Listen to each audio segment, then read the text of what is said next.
You've been quite outspoken. I'm going to go straight into it. It's about celebrity trans ally David Tennant. If you met an alien for the first time, like David, would you sort of ask Would I their pronouns? feed David to him?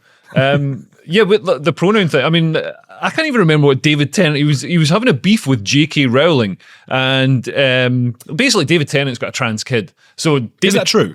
Yeah, or non-binary or whatever, some sort of made-up thing. So David Tennant is never going to let go of he's never going to turn around and be like, hey, maybe this trans thing is a load of bollocks. Yeah. He's like, if he does, then he's like trans his kid for no reason. You know what I mean? It's like, there's a lot of people just, clinging on to the idea like that. And who knows, maybe some of I mean, I think, some people need to transition and live their best life as a sort of transgender person. And that's fine for adults. I think when you get to kids, it's like kids are getting led down a path. You see so much. It's like, why are you introducing these ideas to kids? Kids are really sort of, easily led. If you just ask them, do you think you might be trans or whatever, you're putting the idea in their head. My mate was, I won't say his name because he's on the comedy circuit, so he probably doesn't want to be publicly associated with me, but my mate's got a kid at school, like a young kid at school, and the kid was like at the dressing up box and pulling out all this stuff, pulling out Spider-Man costume, pulls out the sort of fairy costume, looks at it. Instantly the school counsellor, obviously some sort of, failed communist, like just pounces on this kid. And he's like, oh, were you thinking of wearing that? Oh, how do you feel? Oh, do you want to, talk about that more? And it's like, man, you're totally like, it's like anything you can find. It's like another religion. It's like, Christian parents of Christian kids, Jewish parents of Jewish kids, Muslim parents of Muslim kids, and now, if you're a gender ideologist, you're going to have a trans kid. Bloody hell. And then what he said about Kemi Badenoch, wasn't it? Do you remember he wanted to disappear her? That's right. Yeah, he was accepting some award, the Pink News, whatever it was, or some, government-funded LGBT2SL++ thing. Yeah. So he was accepting this award. And of course, everybody's got to be, it's all about being kind and tolerant and inclusive and stuff. So obviously that includes wishing death on Kemi Badenoch. You got to, when you're being kind, there's nothing kinder than wishing death on your enemies. Fucking hell. Oh, God, I don't usually swear, actually. But it'll be all right. Everything will be all right on YouTube as long as they don't do it frequently. Yeah, or put it in the title. Maybe I will this time just to see what's what. David Tennant. Oh, we're doing it too much now. I think that would do well, though, because people, for some reason, I think one of the reasons I asked you that is because people really hate him. Yeah. Have you noticed that?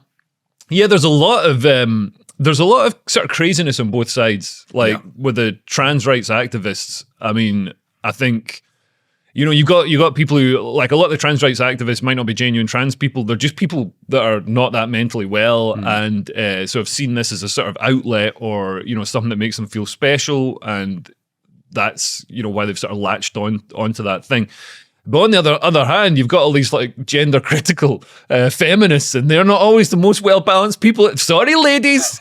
Sorry, don't come for me. Don't put me on one of your lists of people to take down in the Stalinist gender feminist revolution. I don't know. I think feminism is going through a weird time at the moment. Like, look at the Lily Phillips thing. Like, for decades, we've had feminists saying, "Oh, women should have control over their bodies. Women need bodily autonomy." And it's like, "Oh, fine. Here's your bodily autonomy." And then they get bodily autonomy, and one of them goes and blows 100 guys at an Airbnb, and they're like, "Oh, these men are exploiting her." It's like, no, she's exploiting the men. Some of the men are younger than her, and she's making money off this. She's financially exploiting these men. And she should be banned from doing this. She's clearly self-harming. It's like, oh, she's self-harming. I didn't realize that doing a degree in like female crying and victimhood studies qualified you as a psychiatrist to be able to tell if somebody's mentally unwell. The feminists are now saying, like, we got autonomy. It's the wrong autonomy. Why did you get us this autonomy? And they want to take away that autonomy. And it totally proves to me, I think, that all these sort of patriarchal structures, supposedly patriarchal structures,